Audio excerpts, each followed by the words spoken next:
પુરુષોત્તમ માસ દિવસ 2 અધ્યાય 2 નારદ મુનિનો પ્રશ્ન. સુતદેવજીના વચનો સાંભળી મહામુનિ શૌનકે વિનયથી પૂછ્યું, હે સુતદેવજી, સુખદેવજીના મુખમાં સાક્ષાત વેદવાણીનો વાસ છે. તેમણે જે કહ્યું હોય તે કથામૃત અમોને આપના મુખેથી કહી સંભળાવો. સુતદેવજીએ પ્રસન્ન થઈને કહ્યું, હે ઋષિઓ, આપ સૌ મારા ઉપર પૂજ્ય ભાવ રાખો છો તે જોઈ મને આનંદ થાય છે. હું તો અલ્પબુદ્ધિ છું, આપ સૌ જ્ઞાનીજનો છો. આપના સત્સંગથી મારા મનમાં ઉત્સાહ ઉત્પન્ન થયા છે. તેથી હું વેદવ્યાસને મુખેથી સાંભળેલી કથા અહીં કહી સંભળાવું છું. એકવાર નારદજી ગંગા તીરે આવેલા નરનારાયણના આશ્રમમાં પધાર્યા. તેમણે નારાયણને નમસ્કાર કરીને કહ્યું, હે ભગવાન, આપ ભૂત, ભવિષ્ય અને પવન ત્રણેય કાળના જાણકાર છો. સર્વસમર્થ હોવા છતાં તપ કરીને લોકોને સંયમ અને કષ્ટ સહન કરવાનો બોધ આપો છો. હું મૃત્યુલોકમાંથી આવું છું.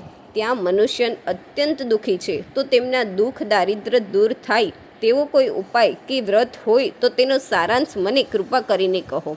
નારદજીનો પ્રશ્ન સાંભળી ભગવાન નારાયણે સ્મિત કરીને કહ્યું, હે નારદ, તમે જગતના કલ્યાણ માટે પ્રશ્ન કર્યો છે, તેથી મને આનંદ થયો છે. બ્રજવિહારી બંસીધર ભગવાન શ્રી કૃષ્ણની પવિત્ર લીલાઓનું શ્રવણ કરવું એ જ શ્રેષ્ઠ માર્ગ છે. તેથી હું તમને પાવન પુરુષોત્તમ માસની કથા કહી સંભળાવું છું.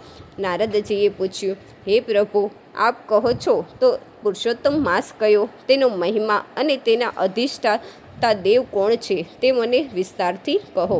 શુત પુરાણી બોલ્યા, હે મુનિઓ, નારદજીના પ્રશ્નોનો ઉત્તર આપતા ભગવાન નારાયણે કહ્યું, હે નારદ, પુરુષોત્તમ માસ એ અધિક માસનું નામ છે.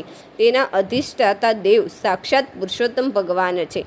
તે માસમાં વ્રત, તપ, ઉપવાસ અને પુણ્ય કર્મોના કરનારને અધિક ફળ પ્રાપ્ત થાય છે ને આ માસની ઉપાસના કરનારને મોક્ષનો અધિકારી બને છે.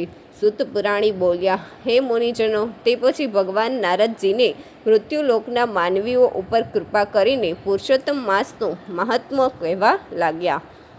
પુરુષોત્તમ માસ ભગવાનની જય. કાઠા ગોરમાની જય.